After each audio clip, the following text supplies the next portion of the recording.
అల్లర్లు సృష్టించే కుట్ర జరుగుతోందంటూ మంత్రి కందుల దుర్గేష్ ఆరోపించారు. జోసెఫ్ రావణ్, ప్రకాష్ రాజ్ చర్యల వెనుక వైఎస్ జగన్ హస్తం ఉందన్నారు.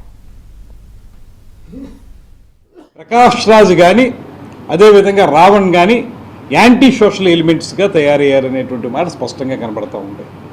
ఈ యాంటీ సోషల్ ఎలిమెంట్స్ ఏ రకంగా ఘర్షణలు రేకెత్తించాలనేటువంటిది ఒక పెద్ద ప్రయత్నం, పెద్ద కుట్ర జరుగుతుంది. అయితే దీనికి వెనక నుంచి నడిపిస్తున్నటువంటి ఆ ప్యాలెస్లో ఉన్నటువంటి లోగుట్ ఏంటి, అది పెరుమాళ్ళు గిరుక కాదు, ఇప్పుడు ప్రజలందరికీ తెలిసిపోతానే ఉంది. ఇవాళ మీరు ప్యాలెస్ నుంచి వాళ్ళు సపోర్ట్ చేస్తున్న షెల్ కంపెనీల నుంచి మీకు నెల నెల ఎంత ముడుతుంది, ఎంత డబ్బు ముడితే మీరు ఈ రకంగా మాట్లాడుతూ ఉన్నారు.